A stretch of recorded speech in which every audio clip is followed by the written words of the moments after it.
The last signal. In the deep, dark part of space, far from any planet or station, a small ship floated like a speck of dust. Inside it sat a man named Joran Vax, a scavenger who hunted for old wrecks, forgotten ships, and lost treasures.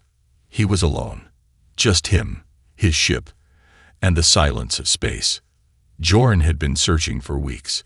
He was running out of food, running out of fuel, and almost out of hope. Then, one day, something strange happened. His ship's scanner picked up a signal. Soft, broken, and very old. "Signal detected," said the ship's computer. "Source: unknown wreck. Coordinates locked." Joran leaned forward. The signal wasn't from any known ship. It was coded in an old language, something used 200 years ago. He typed quickly, trying to decode it. After a few minutes, the message became clear. "Help. We are still here. Starshade. Portal." Joran froze. Starshade. Everyone had heard the stories. The Starshade was a science vessel that disappeared 200 years ago. It had a crew of 50 and was on a mission to study deep space anomalies. One day, it just vanished. No trace. No distress call. Nothing. Some said it was pulled into a black hole.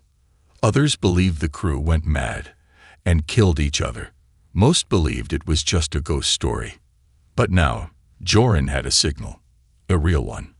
He didn't tell anyone. If this was true, and he found the wreck, it could make him rich, famous, maybe even powerful. He changed course and headed toward the coordinates. It took 2 days to reach the location. As his ship dropped out of warp, he saw it. A giant, broken ship floating silently in space. The name was still visible on the side. STS Starshade. It looked like it hadn't aged.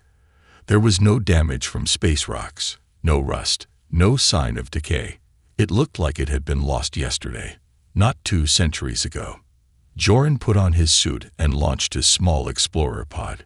He flew slowly toward the wreck. The closer he got, the stranger it felt. The ship wasn't completely dead. Some lights were still on. A faint glow came from inside the windows.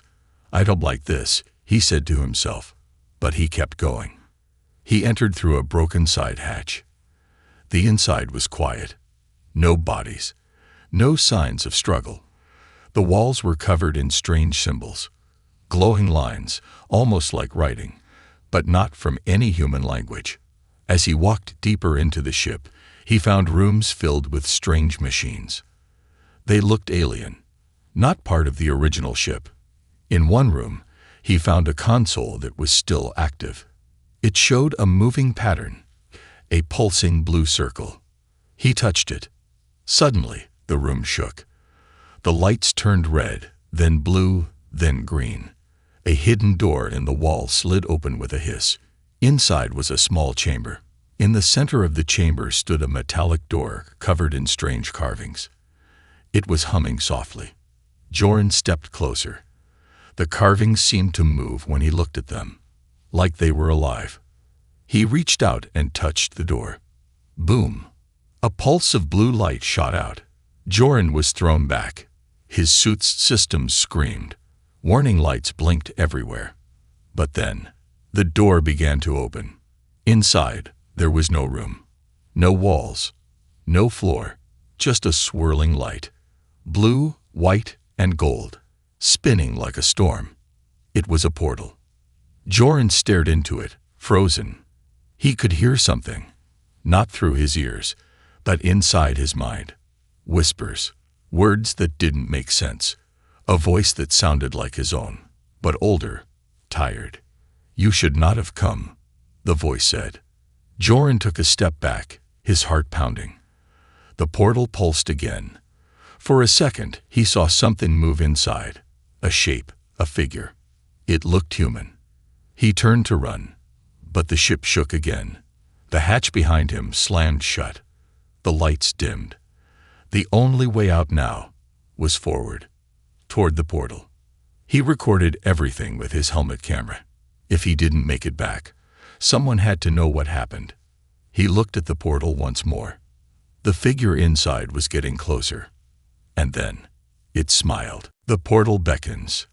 The portal shimmered like liquid glass, floating in the middle of the strange chamber. Joran Vax stood frozen, staring into the swirling lights. Blue, gold, and white waves twisted like smoke, and deep inside, something was moving. Something. Watching him. He wanted to run. Every part of his body told him to get out, but the way back was sealed. The hatch had slammed shut when the door opened.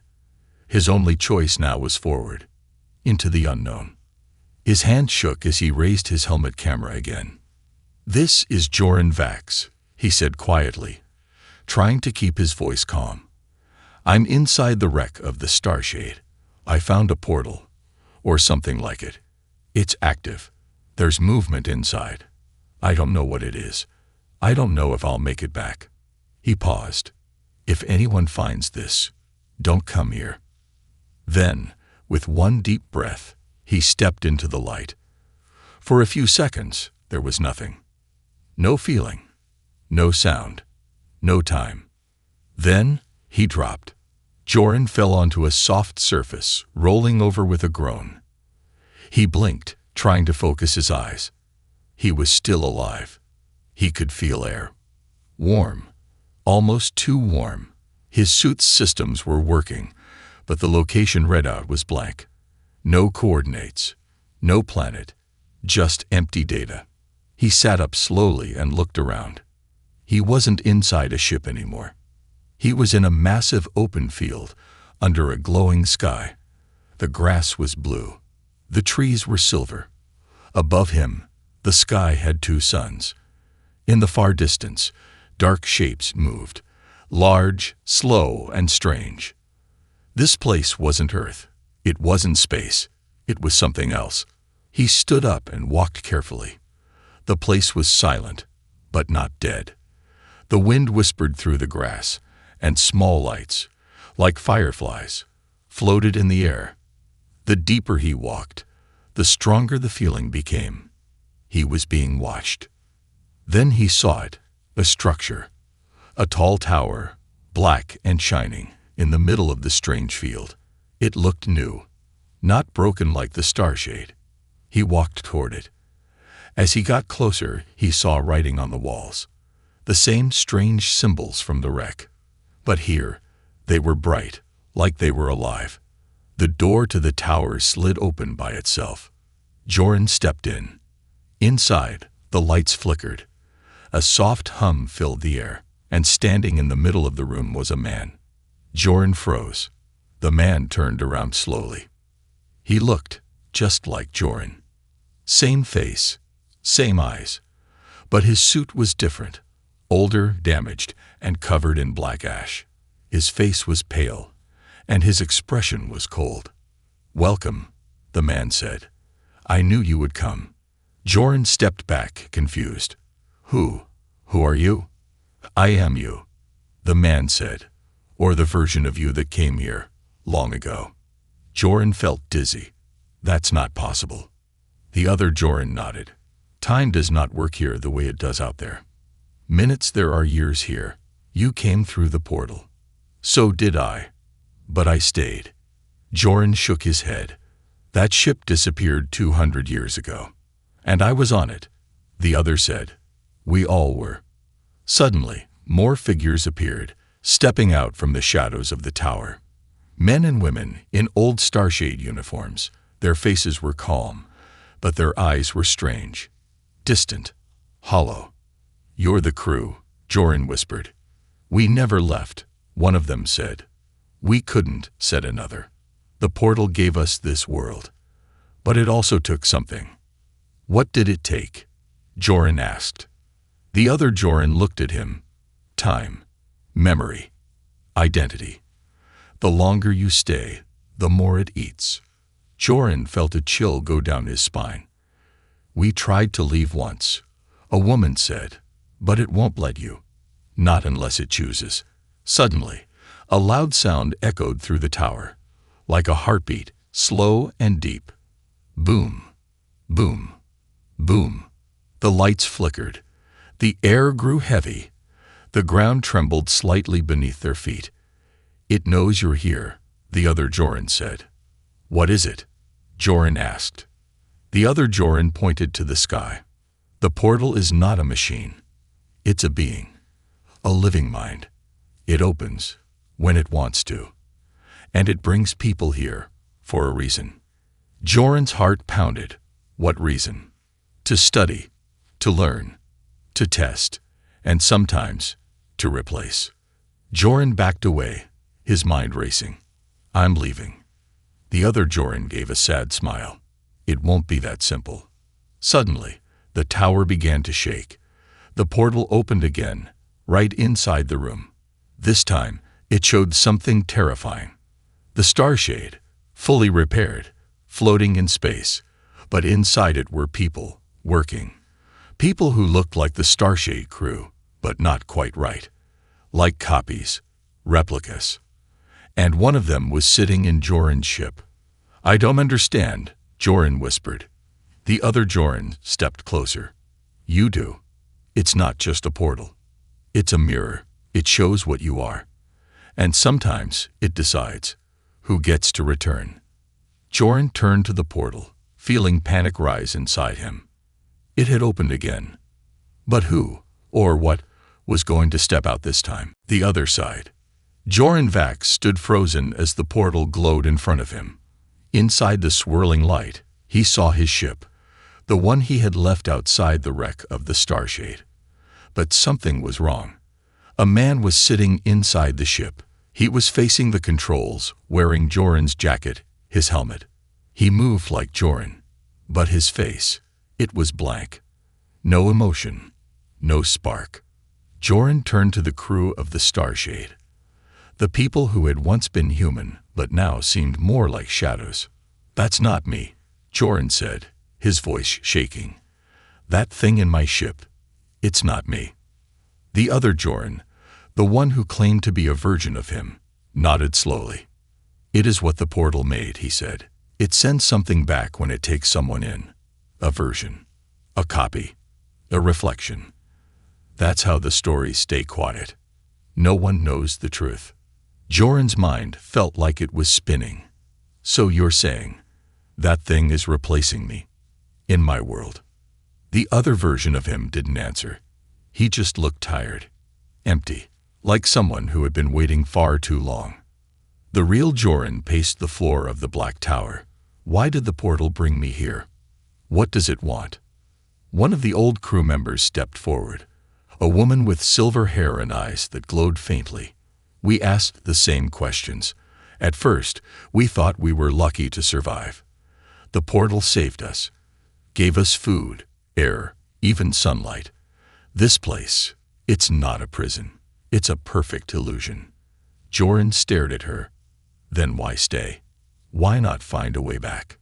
The woman sighed. "Because leaving is not just difficult, it's dangerous. People who try, change. Some disappear, others come back wrong." Joran's heart beat faster. He had to think clearly. "So you all just live here, forever?" "No," said the other Joran. "We exist here, but not as we once were." Suddenly, the tower's walls began to shift. The black stone changed into glass. Now Joran could see outside, into the strange world around them. He saw things moving in the distance, large creatures with too many legs, floating shapes with no faces. The sky rippled like water. This place wasn't just a mirror. It was alive. Joran whispered, "Is this a world? Or a mind?" The other Joran nodded slowly. "That's the right question." Suddenly, a loud sound echoed through the tower again. The same heartbeat-like thump. Boom. Boom.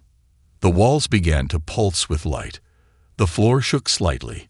Everyone stopped talking. "It's watching again," one of the crew members whispered. Then the portal flickered. New images flashed inside it. A memory. Joran's memory. His childhood home. His mother. A field he used to play in. His first space training.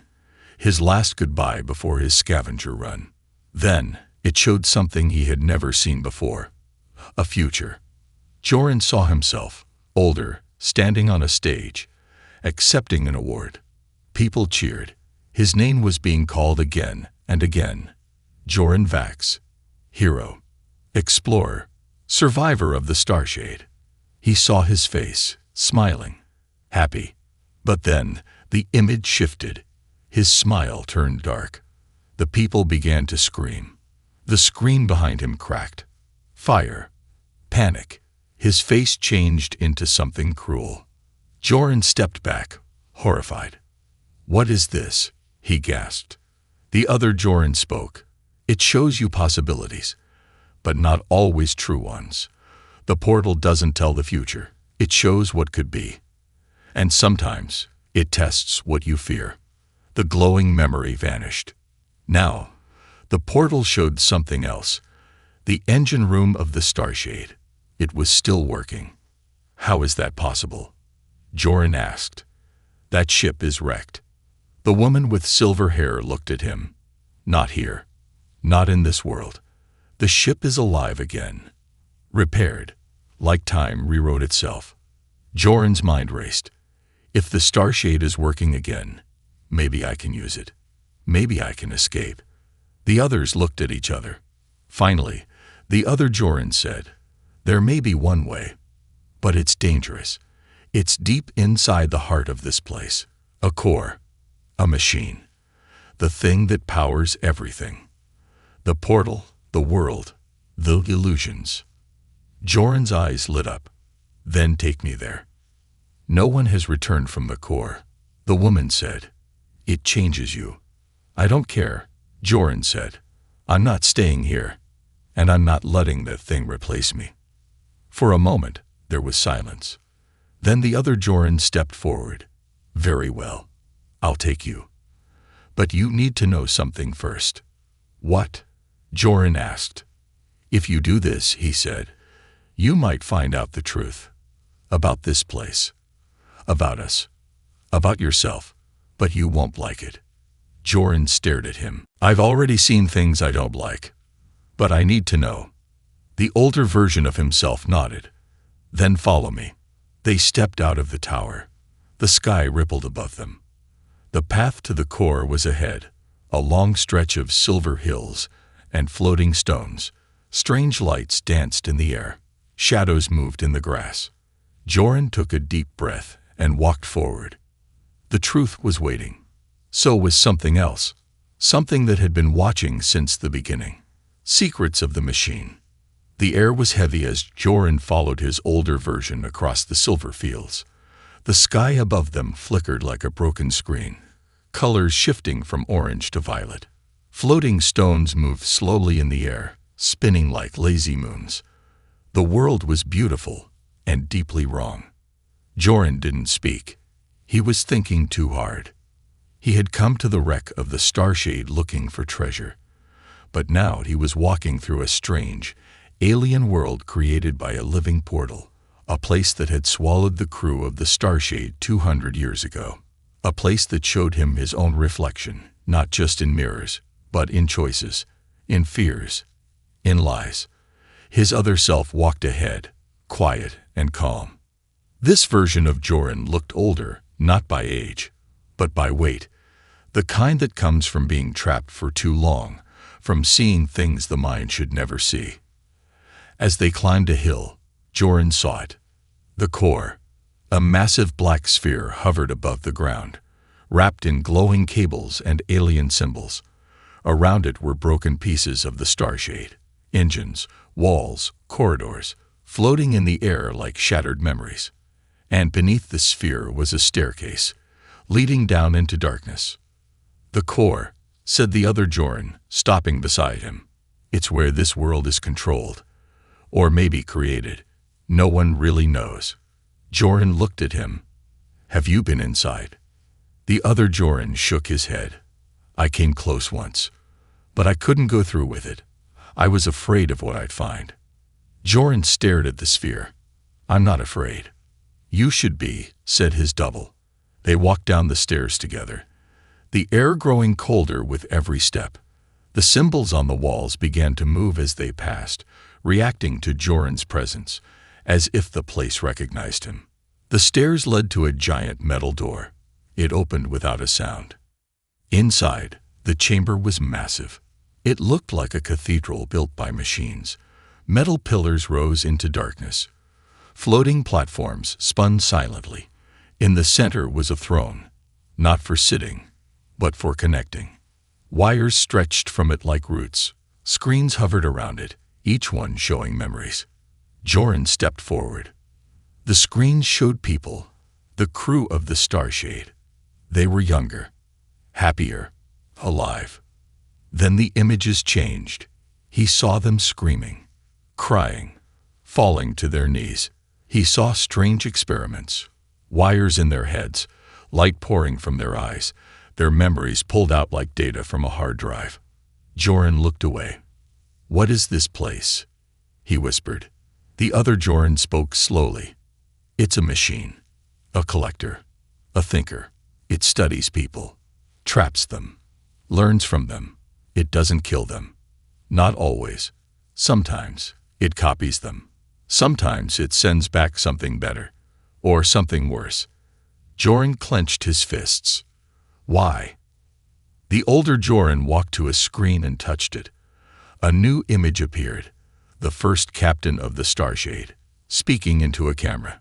"We found it," the captain said. "We thought it was a portal to another part of space, but we were wrong. It's not a door. It's a mind. An ancient intelligence, lonely, powerful, curious." The screen went black. Another screen lit up. This time, it showed a younger Joran, himself, walking through the wreck. The footage was from earlier. It had been watching him the entire time. Joran felt sick. "It's inside everything." The other Joran nodded. "Even us." Suddenly, the wires began to move. They slithered toward Joran, reaching like fingers. He jumped back, but it was too late. A cable wrapped around his wrist. Another touched the side of his helmet. His mind was pulled. He was back on Earth. His mother was alive. He was a child again, running through a field, laughing. He blinked. And now he was in his ship, years later, celebrating his first big find. Another blink. He was old, sitting by a window, watching the stars. Then, darkness. A voice spoke. "You are interesting." Joran looked around. There was no body, just the voice. "You adapt. You fight. You fear. Who are you?" Joran shouted. "What do you want from me?" "You," the voice said. "All of you. Your memories. Your choices. Your future." Joran struggled. "I'm not giving you anything." The voice was quiet for a moment. Then it said, "You already have." Joran woke up on the floor of the core, gasping. The cables were gone. His other self was staring at him. "What did it show you?" he asked. "Everything," Joran said. "It wants to be us, or understand us, maybe, replace us." He looked up at the throne again. "This machine, it doesn't destroy. It copies, and it's been doing it for a long time." He realized now, the wreck of the Starshade wasn't just a graveyard. It was a factory, a place where human lives were studied, copied, and replaced. The portal didn't just open by accident. It opened because it wanted something new. Joran stood slowly, his legs shaking. "I'm going to destroy it." The other Joran looked at him. "You're not the first to try." "I'll be the last," Joran said. He reached into his suit and pulled out a drone power core. Unstable, raw energy. Enough to overload a small station. He walked toward the throne. And the core began to wake. A deal with the void. The core pulsed. Joran Vax stood in front of it, clutching the unstable power core in his gloved hands. The drone battery hummed with energy, enough to destroy this room. Maybe enough to shut the portal world down forever. The throne at the center of the chamber began to change. It shifted shape, twisting and unfolding like living metal. Wires reached out, glowing with red light. The core had seen the threat, and now it was responding. The floor vibrated beneath Joran's boots. A low hum filled the chamber, not just in the air, but inside his bones. It was alive. The other Joran, the one who had lived here for years, shouted from behind him. "Joran, wait. Don't do it." Joran didn't turn. His eyes stayed fixed on the core. "I have to. This place, it's not life. It's a trap. A prison. I won't let it keep taking people." The wires stopped moving. The red light faded. Silence fell. And then the voice came. Soft, calm, cold. "You do not understand. You are not a prisoner. You are a guest." Joran flinched. He remembered that voice. It was the one he had heard inside his mind when the machine showed him his memories. Now it spoke from all directions at once. "We opened the door. You walked through. You saw. You touched. You belong." Joran raised the core higher. "I don't belong to anything. You trick people. You copy them. You send monsters back in their place." There was a pause. Then the voice said, "Not monsters. Versions. Possible futures. Improved forms."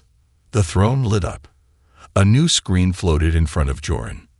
On it, he saw himself, but better, stronger, richer, smarter, standing in front of a massive fleet, leading missions, saving lives. A hero. The voice whispered, "This could be you. With our help, with our memory, with our power." Joran looked away. "You steal people's lives. You use their dreams against them." The image changed. Now it showed Earth, broken, in flames. Joran's body lying still. People running from fire, screaming, dying. "Or this," said the voice. Joran's hands tightened around the core. "You're trying to scare me." "No," the voice replied. "We are offering you a choice. Stay, become more, or leave, and be forgotten." Behind him, the other Joran stepped closer. "This is what it does. This is how it keeps us here. With fear, with promises. It offers everything, but it takes everything in return." Joran shook his head. "I didn't come here to make a deal. I came to escape." Then the voice changed. It became soft, human, a voice he hadn't heard in years. "Joran," it said. He froze. It was his mother's voice. He turned to the screen. Now he saw her, sitting in a chair, smiling at him, just like she looked before she died. "I'm so proud of you," she said. "You're not lost. You're home." Joran stepped back. "This isn't real," he whispered. But his heart was breaking. His hands were shaking. The machine knew everything about him. Every memory, every weakness, every love. The voice spoke again, back to its calm, cold tone. "You want to leave. We understand. But the balance must remain." Joran blinked. "What balance?" "If you leave, someone must stay." Joran's stomach turned. "No," he said. "No, I won't trade anyone. I'm not like you." The throne lit up again. This time, it showed a child. A small boy with messy dark hair and bright eyes. He looked no more than 8 years old. He was sitting in a quiet room, playing with a small glowing orb. He looked up at the screen and smiled. Joran's mouth went dry. "Who is that?" The voice answered. "A new creation, formed from your DNA, your mind, your soul. A perfect child, a legacy." Joran stumbled back. "That's not possible." The other Joran nodded, his voice low. "It is. The portal copies, builds, tests. That boy, he's part of you, but not human. Not yet, unless you choose him." "Choose him for what?" Joran asked. "To stay in your place, to hold the connection, so you may return." Joran stared at the boy. The child smiled again. He looked innocent, happy, unaware. alive. You want me to leave him here? Joran asked, his voice filled with pain. Yes. Joran shook his head. That's evil. The other Joran stepped closer. I tried to destroy it too, but in the end I couldn't, because it shows you the one thing you never expect, someone you might care about. Joran's grip tightened on the power core. He had a choice: escape and leave the child behind, or stay and become a shadow. The core pulsed brighter. Choose, the voice said. Time is ending. Joran looked down at the core, then back at the boy. His heart was pounding so loud he could barely think. Finally, he spoke. I'll take him with me. The core went silent. Unacceptable. Joran shouted, then I'll end you. And he threw the core at the throne. The room exploded with light. A wave of energy blasted through the chamber. Screens shattered. Wires snapped. The black sphere above them cracked open, spilling blue fire across the ceiling. The world trembled. The sky outside broke apart, tearing like paper. Joran grabbed the boy, the strange, warm child that somehow felt like his own blood, and ran up the stairs. Behind him, the portal opened again, and something screamed. The escape plan. The sky was breaking. Cracks of light tore through the purple clouds as Joran Vax ran, holding the child close to his chest. Behind him, the core, the machine heart of the portal world, was burning. Lightning poured from its shattered walls, and the air screamed with soundless fury. The child didn't cry. He held onto Joran tightly, trusting him like a father. Joran's boots slammed against the silver ground, the terrain shifting beneath him like water trying to turn solid. The world was no longer stable. Gravity twisted. Trees floated sideways. Hills melted into rivers of glowing glass. Everything was collapsing. Everything was fighting back. The boy looked up at him. Where are we going? Joran didn't stop. We're going home. The boy blinked. What's home? That question hit harder than the explosions behind him. This child, this strange, perfect copy made from his DNA, had no past, no memories, no earth, no mother. He had been born from the machine, grown from data, shaped in silence. But now he was real, and Joran had chosen to save him. Joran slid down a hill of flickering metal and hit the ground hard. He looked up and saw it, the portal, still open, still glowing, but smaller now, unstable, twitching like a dying fire. They were close, but something was waiting. In front of the portal stood a figure, tall, silent, not human. It looked like Joran, but wrong. Its skin was smooth and metallic. Its eyes were black mirrors, and when it moved, it glitched, jumping forward like a broken video file. It was a copy, one the portal had made, one that was supposed to replace him. The creature stepped forward. You were not chosen, it said in a cold, flat voice. The balance was broken. You must stay. Joran pulled the boy behind him and drew his energy blade. I didn't come this far to lose now. The creature raised its hand. Behind it, others began to appear, more copies, versions of the Starshade crew. Each one slightly wrong. Faces too smooth, movements too perfect. They moved like puppets under the same string. Joran looked around. The world behind them was crashing into chaos. If they stayed, they'd be swallowed by the portal's collapsing mind. There was only one chance. He turned to the boy. Listen to me. When I say run, you run to that portal. Don't stop. Don't look back. The child nodded. The creatures moved closer. Run, Joran whispered. Then he charged. Joran slammed into the first copy with all his strength, blade sparking as it cut through synthetic flesh. The creature screamed, a digital noise like static and sirens. The boy ran. Joran ducked a swing from another figure and kicked it off the platform. He spun, stabbed, dodged, but they kept coming. Like ants, like memories that refused to die. He saw the boy trip. One of the copies reached for him. "No!" Joran shouted. He leaped, tackled the creature, and slammed his fist into its face again and again until it shattered. "Get up!" he shouted. The boy scrambled to his feet. The portal was just ahead.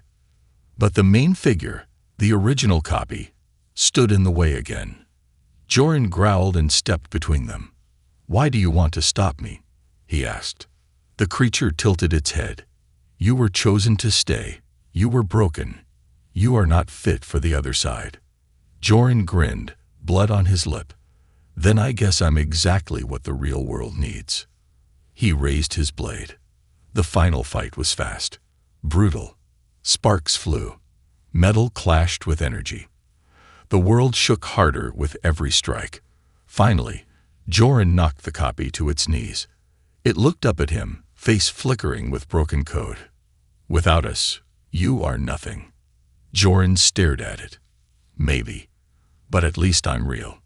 And he kicked the creature into the firestorm behind them. He turned to the boy. "Now." They ran. The portal shrunk as they neared. Light warped. Time twisted. 1,000 voices screamed from every direction. The machine trying one last time to pull them back. It showed more illusions. Joran's dead mother.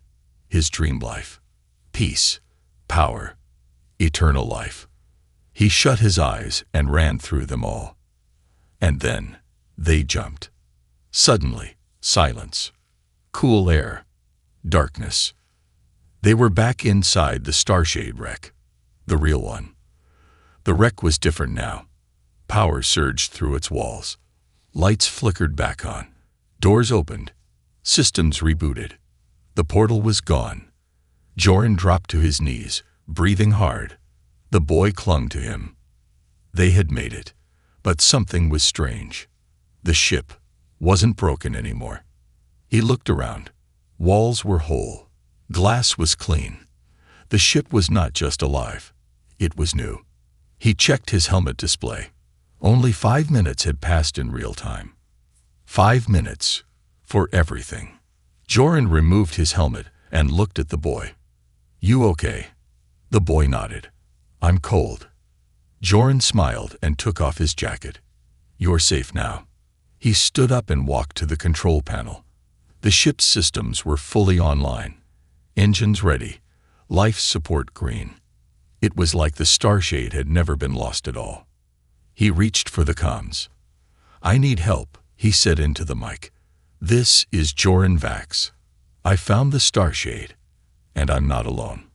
A voice replied after a pause. "Joran, you were only gone a few minutes.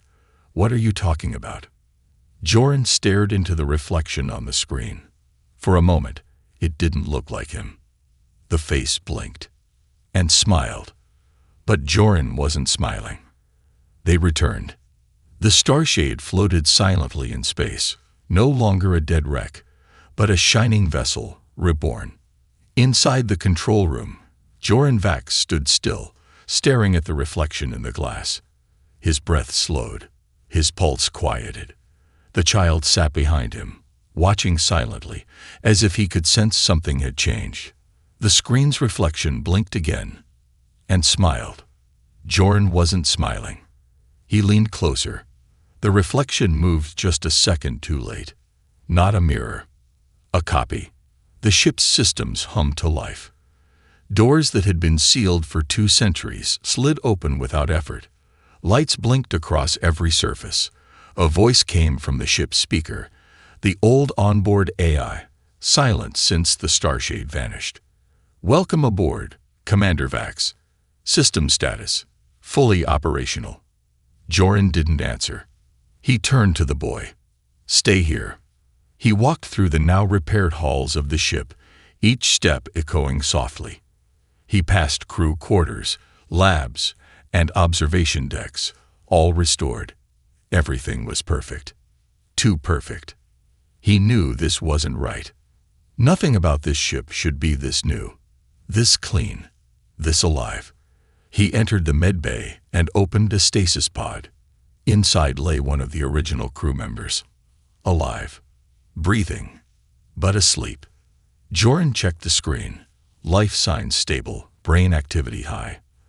The pod said she had been asleep for 5 minutes, but Joran knew she'd been gone for 200 years. Just like the ship, just like the portal wanted him to forget.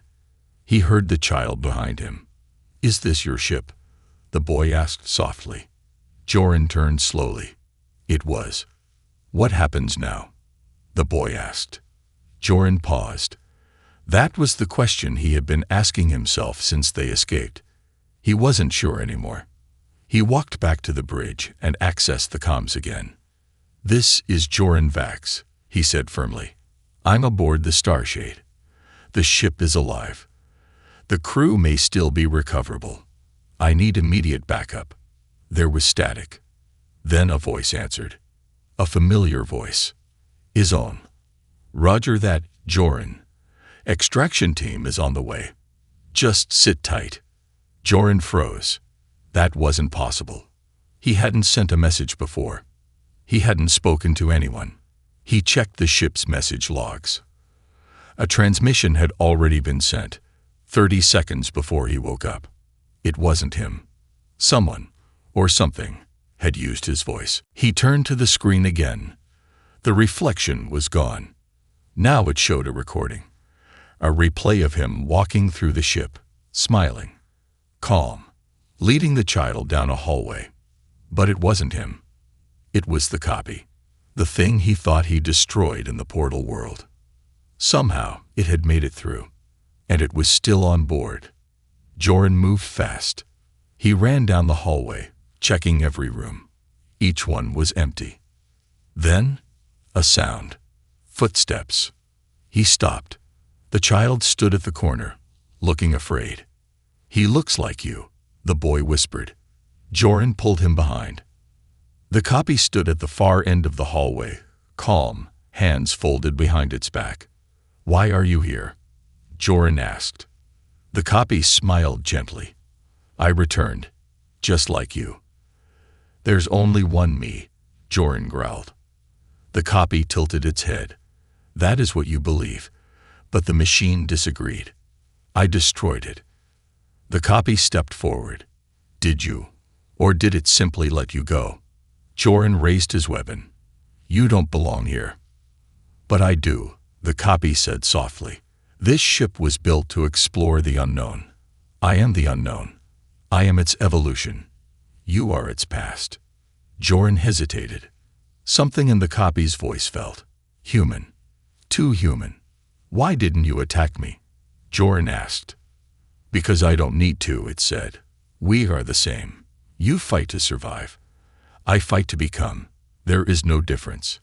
Joran didn't fire. Not yet. Because deep down, part of him wondered if it was telling the truth. He took the child back to the pod bay. The escape shuttle was ready. Fueled. Activated. One press of a button, and they'd be gone. But as he looked out the window at the stars, Joran realized something strange. He wasn't sure what was real anymore. The ship was real. The boy was real. But was he the one that returned? Or the one that stayed? He looked at his reflection in the glass once more. It stared back, exactly the same. But now he didn't trust it. He launched the escape shuttle. He and the boy floated away from the Starshade as lights flickered along its hull. From a distance, the ship looked like a ghost reborn. Beautiful, powerful, and still hiding something. Joran looked down at the boy, sleeping in his arms. He whispered, "If I'm not me anymore, I'll still protect you. I promise." The boy mumbled in his sleep, "Dad." Joran's eyes stung. Whatever he was now, maybe this was enough. He turned back to the ship one last time. On the bridge, far behind the glass, a figure watched them leave. It raised its hand and waved.